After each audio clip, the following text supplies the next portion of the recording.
Hey guys, Penny here from Monaco Nail Academy, and over the next few minutes, I'm going to be taking you through a backfill of some mixed matched extensions, builder in a bottle over the back of gel-on extensions, soft gel extensions. And then we're going to do some nail art that involves a lot of pigment and a lot of me being really, really tired. So at the moment, I'm using my e-file to just take the gel polish off the last set. This is Jem and her girlfriend Ophel live in Auckland. I do not. They travel to me fairly regularly to be models for you guys and for me doing fun stuff. But in between, they see my friend Mariah. And so I'm backfilling Mariah's work. Mariah backfilled my extensions, and so we go back and forth. So this is me using my 150 grit file to just completely reshape the nails. So that was one thing. Jem didn't want them any shorter, but she did want them reshaped to be more almond.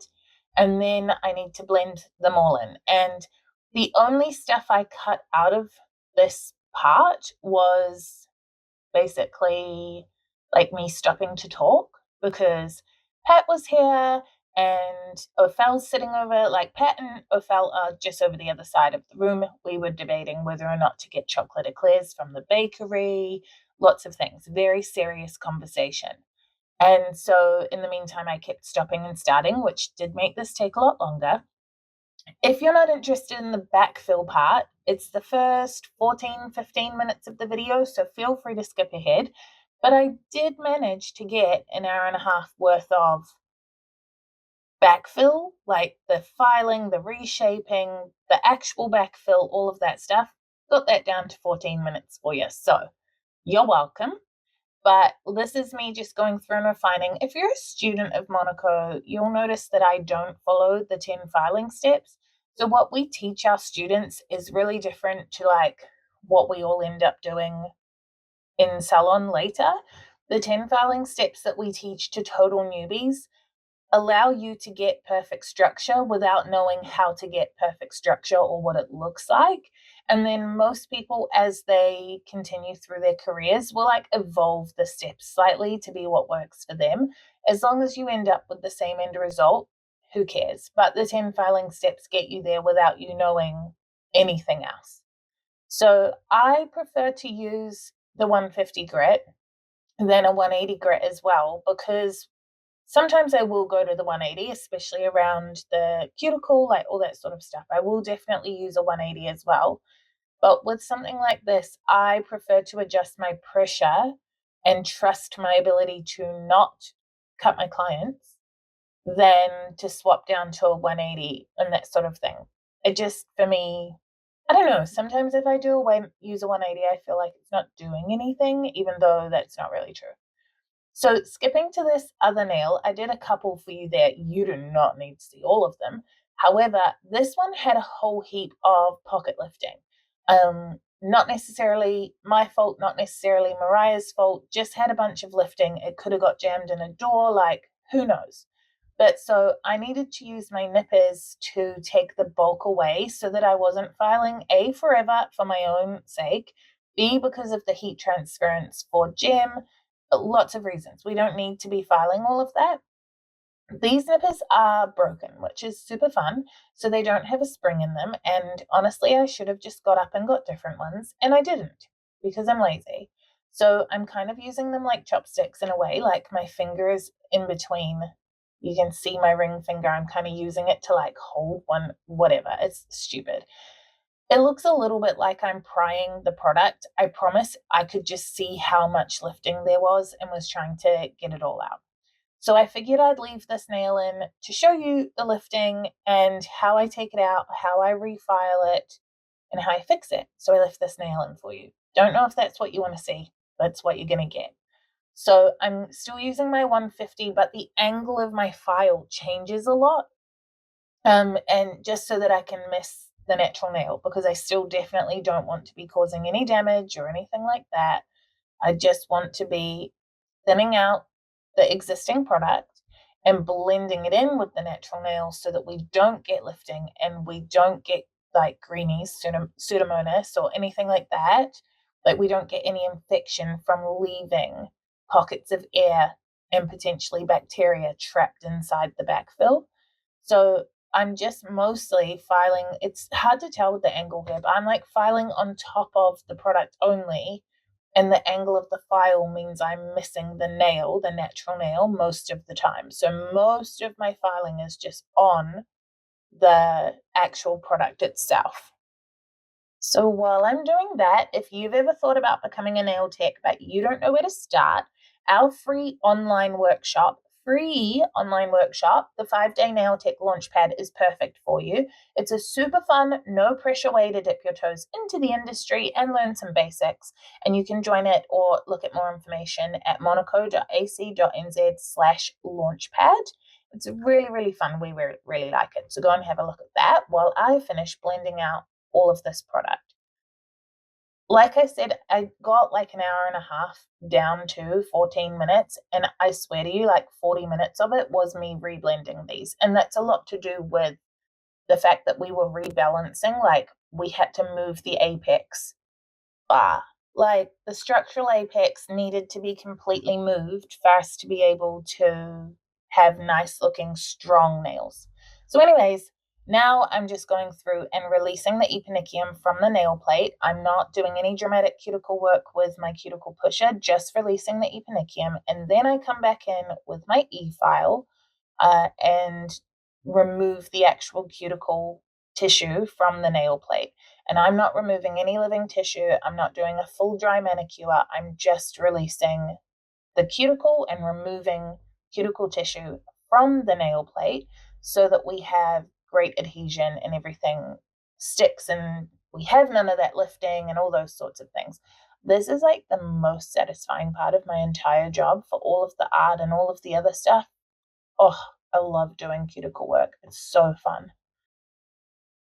Anyways, so brushing lots with my manicure brush to get all of the dust and debris out of the way as well as I come around.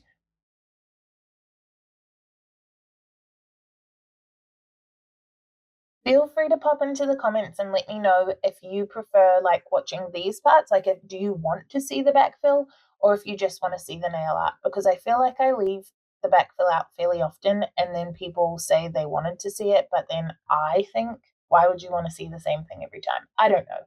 Pop into the comments and let me know while I cleanse all of Jem's nails with isopropyl alcohol. Well, it's Artistic Nail Surface Cleanser, but it's mostly isopropyl alcohol and using pretty firm pressure. And then again, never trust a lint-free nail wipe. They're never lint-free. So I'm then just getting rid of all of the lint and any other debris again. Now I'm coming in with my builder in a bottle. So this is the mapping layer. And what I'm going to do is go across all of the nails and just, I'm trying to get a nice line around the cuticle. I'm trying to get, like you'll see with the lifting ones, I need to make sure product is right in like the blended area. I need to make sure if I was going on with an entire bead, I would run the risk of trapping, oh my gosh, I cannot talk, trapping an air pocket in there, which I don't want to do because again, bacteria, blah, blah, blah, all of the things, bad things. So the mapping layer is allowing me to map where I want the gel to go and also to make sure that I have full tight coverage of all of those little lifted areas so they're not at risk. So then that hand's going in, and then we do the mapping layer on the other hand, which you don't need to see, that's boring. This is a slip layer. It looks just like a mapping layer, except we're not going to cure it. We're then going to use the build layer incoming to straight into the slip layer. The slip layer is there for, again, to get the perfect line, but then for the building layer to like melt into. It's not melting, that's not what's happening, but like for it to slip into. And so then we use the build layer to shock horror build the nail.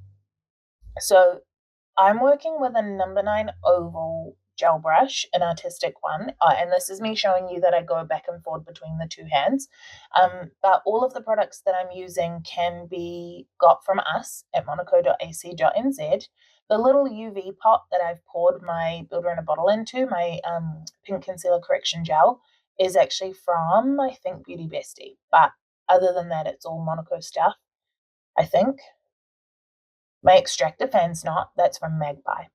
But so here you can see that I just take the builder bead and push it right up back towards the cuticle and then sort of sweep out into the slip layer. It's almost like giving another slip layer. It's going to let this build, like that big chunk of product, settle into the rest of the nail and be really smooth.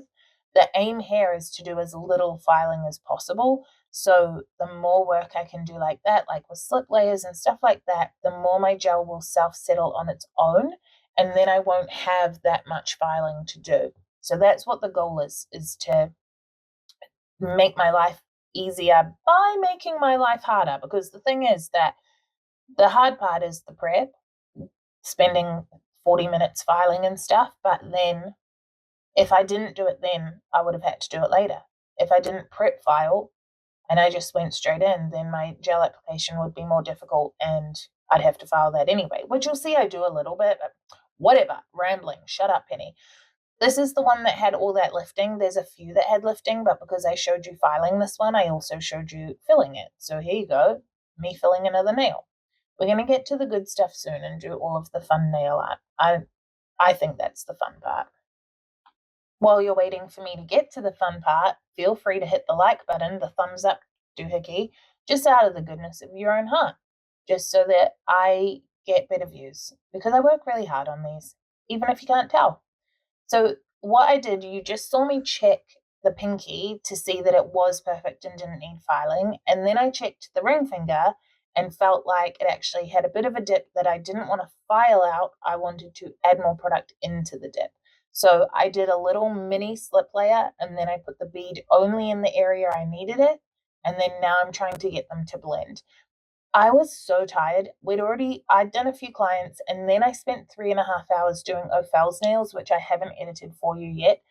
And then we were doing Gem's nails. So watching this, like editing the first pass before recording the voiceover, I can just see how tired I am. So with the ring finger, I definitely was just like, I'll just file it. So what I normally do with my builder is I do a little bit of filing, but I often won't take the inhibition layer off if I think that I'm just touching up a couple of areas.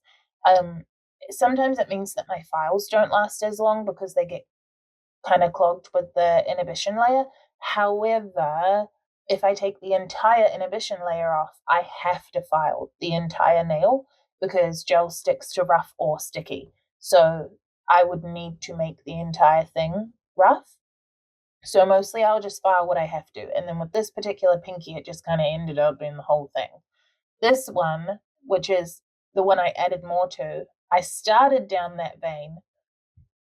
And then I quickly realized I actually needed to file it properly. So I'm going to grab my isopropyl alcohol, my nail surface cleanser, clean it so I'm not ruining my file, and then just file the whole damn thing because that's what I realized that I needed to do. I will always try really, really hard to not have to file, but at the end of the day, a lot of the time, I'm still doing some finish filing. I know some nail techs like to sort of say, I don't finish file as if it's a badge of honor, and it's cool, great. I'm glad for your productivity and your efficient work and your earnings per hour that you don't have finish filing. I just don't have much, you know? I try to have as little as possible, and then sometimes I do, because I'm going to do whatever it takes to get the best set of nails, and in this case, whatever keeps me sane, because I was too tired to keep working on trying to get the gel perfect so I wouldn't have to file it. So I filed it. Who cares? Anyways, what have you been up to today? It's Saturday. I did 2 clients. It's miserable and rainy. It's spring, and it has been really warm the last few days, and I haven't had the heater on at all. But today, no, the heater is back with a vengeance. It's just yucky and miserable, but it's the perfect day for editing. This color is VI Pink Room. All artistic color gloss. Everything I'm using in this video is artistic color gloss unless I mention otherwise. This one was limited edition It's definitely not available anymore. It was called Light Up the Stage, I think. And it's from like a hard rock collection. And I cut the label off it before this because it had it had like a plasticky label on the lid and it was all gross and yuck. Anyways, this is Light Up the Stage. All of them are getting empty. This one is la-di-da. Should have cleaned the brush bottle first. Honestly, I think that I do. And then when I edit, I'm like, nope, didn't do that one. Nope, didn't do that one. This is la-di-da. This is super popular. We go through that color more than anything else in our salon. And then back to Light Up the Stage. If you want to follow my salon page, it's Hard Lacquer NZ. And then la-di-da again on the thumb. So these are obviously just all the first coats, and I won't take you through all of the second coats, but we'll get there. You'll see that I now, at this point, have polished back to VIP Pink Room. Silly name, but so freaking pretty. But you'll see with the two that are empty, I've actually tipped them out onto the desk next to me, and I'm dipping my bottle brush into the polish on the desk because they were just so empty and it was annoying me. Alrighty, we're into pigment work. This is Flip Flops from the Be Creative Brights collection. Left my brain for a second. And I'm working with the purple brush, which is a Be Creative brush, currently discontinued, but I've begged and pleaded for them to bring it back, and they said they're going to, so there's that. So I'm basically doing like a reverse aura, like putting the pigment around the edges instead of doing the aura nail in the center. And you'll see, I'll put up the thing we're working towards, but this is pretty like layers on layers for this particular design. So I'm just taking, like when I had the majority of the product, I put it down in a circle, not too close to the edge and not too close to where I wanted to blend it, so that the edges have less pigment for stickability and the middle is blended. And then this one is pretty in pink. And again, the majority of the product is going to go where I want the color to be thickest, or thick's a bad word, but like more dense. And then I blended it into the purple to make the whole thing ombre in together. On this one, I'm using Ocean, also from the Brights collection. This is a fun one. I quite like this particular. I don't love this set of nails because I look at it and see how tired I was and how much better I could have done, but I love doing this nail. Like, it was fun to do. This is from the Drama collection. It's All About the Drama is what the collection's called. I'm pretty sure this one is called It's a Tragedy, I think. Either way, it's from the All About the Drama collection. So pretty, so fun, what the heck. Getting all the dust out from around there. Freaking camera, just stay focused. The next bit I like this effect, but this bit's fun. In the dap and dish down on the bottom of the screen is monomer, and it's still on my purple brush. And no, it's not in focus, but it will be in a second. And I'm just wiping off the excess color on a nail wipe, getting more monomer. Not too much, you want it damp, not dripping, and using the monomer to clean the pigment off the base. Could you use isopropyl alcohol? Yes, but it'll ruin your brush. Could you use acetone? Yes, it'll ruin your brush. Could you use water? Yes, but it won't be very efficient. I don't know what else you'd want to use, but monomer, I swear to you, is the best thing. It doesn't dry out the natural nail fiber brushes. So this is a Kolinsky Sable brush. It won't dry it out. It won't ruin your brush, but it also is really efficient.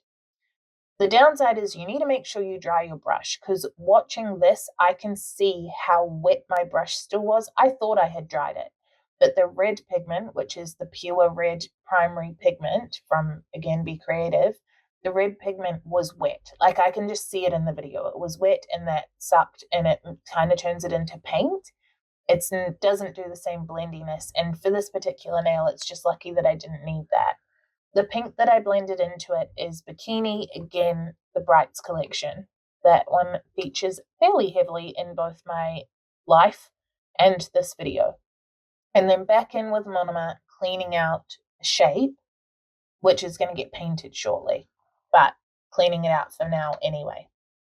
So if you are a salon owner looking to attract more clients and grow your business, we got your back with the Client Magnet, which is another free 5-day online coaching program covering proven marketing strategies, client retention techniques, and how to stay fully booked all year round. So whether you're just starting out or whether you're ready to boost your clientele, this program will help you build a strong, loyal client base and take your business to the next level. So you can register for that at monaco.ac.nz/magnet. All these freebies for you guys. We're so good to you. I kid. Now we're using, this is the Cocoist, like thin black, I think ultra thin black. So it's gel in you've seen me use it before. But this is, I don't need to be particularly finicky with this. You'll see why in a second. It's about to get covered with pigment, but so also tired.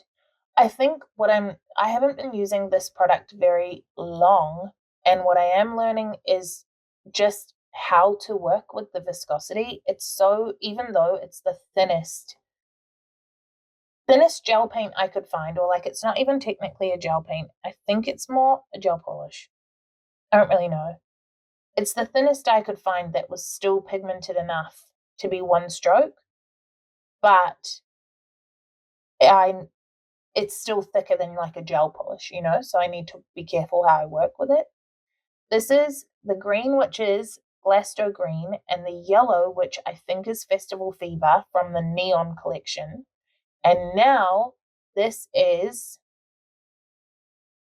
Forget Me Not, and I'm about to dip into Romantic Rose from the Pretties. I think it's the Pretties collection. No, I'm not going to look it up. I'm too lazy. You guys should know by now, I'm way too lazy. So I'm just going to blend them in for this particular nail and absolutely not show you the other hand. That would be so boring. So we'll do this and then we'll get into some hand painting. You can see this one is a bit more haphazard, not a total, didn't need to be a perfect blend. It was never supposed to be a perfect blend. But always get as much of the excess pigment off as you can.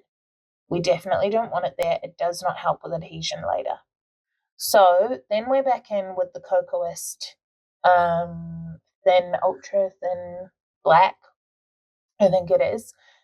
The hand painting on these were pretty fun, but what I've learned from this set of nails is that if I'm going to use it near the free edge, I need to use it super thin, or do what I have done often in the past and use the normal gel polish, so Artistic Color Gloss and Swag, to do anything near the free edge, and then take the black gel paint type products only close to it. And you can't tell when it's top coated, but what happened is that Gem's nails chipped way faster than I am happy with.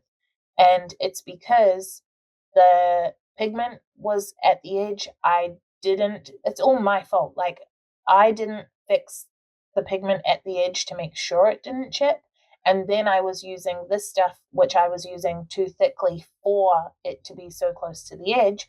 So just a cluster F of things where too much pigment and too thick of a gel and nothing stuck properly at the free edge, and the top coat on its own was not able to hold it all together. So it wasn't a complete disaster, but I'm not happy with how quickly it chipped. So in future, we've got a video actually way back a couple of years ago on how to work with pigment so it doesn't chip. And I don't generally have issues with pigment chipping, but this set I did. Sorry, Jim. I appreciate you. Also, I'm pretty sure right now I'm doing a tiny little owl, and he's very cute.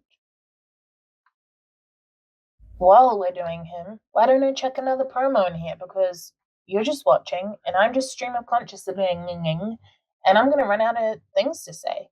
So if you are taking your salon game to the next level, and maybe you've already signed up for the Client Magnet, which would be super cool, you can also check out the Salon Success podcast, where we dive into everything from pricing strategies to marketing hacks with practical tips, real world advice, and some weird as stories from our time in the industry. So if you're looking for tips and tricks and inspiration, or just a relatable laugh at a bunch of goofs, you will find us on Spotify and wherever else you get your podcasts. I also apologize for all of these shots being out of focus. I promise I kept as many in focus ones as possible.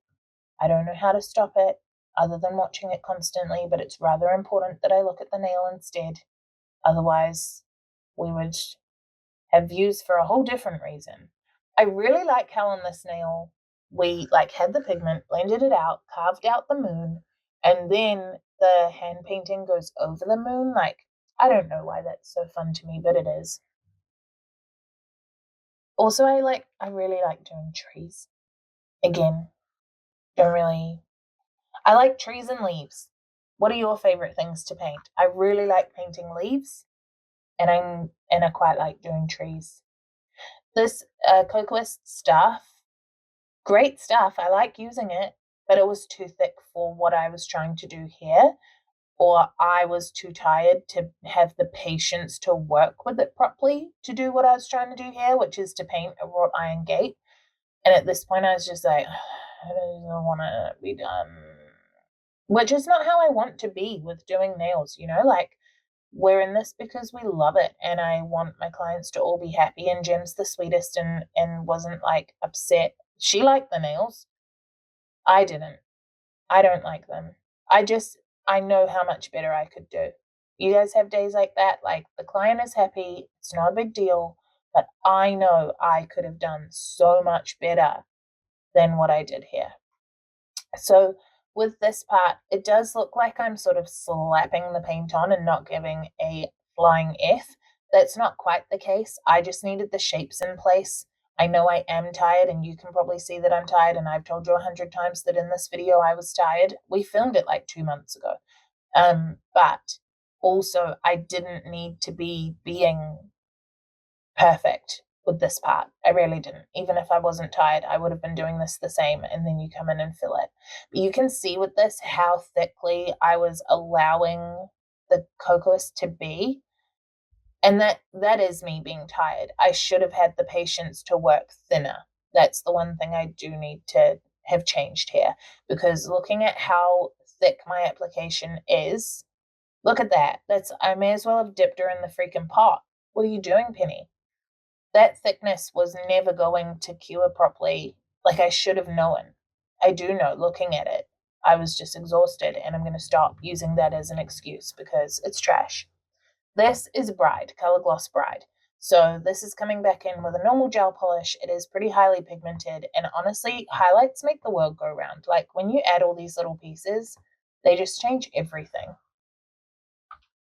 They really, eyeballs and highlights are my two favorite things, other than apparently trees and leaves. Also, Buddha bowls, Balinese, poke bowls, because that's what I'm getting after I finish this video. That's going to be my reward, is I'm going across the road because there's a food truck across the road from my house. I'm very spoiled. One for wood-fired pizza from a real Italian, one for Thai food, and one for incredible Buddha bowls. So let me know in the comments what you're having for dinner, because that's what I'm having. So if you have any questions, please pop them in the comments below. And in the meantime, you know that if you're a newbie nail tech that wants to try out what training might be like, monaco.ac.nz/launchpad. And if you are a nail tech who wants to advance your salon, check out our podcast, Salon Success Podcast, but also monaco.ac.nz/magnet for some free marketing training. Make sure as well, please, that you've hit the thumbs up, that you subscribe to the channel, all the usual, you know how it is. And this is the finished product once they were top coated, and I like the purple one. The purple one's my favorite, and the moon. Tell me which ones you liked, and I will see you probably next week.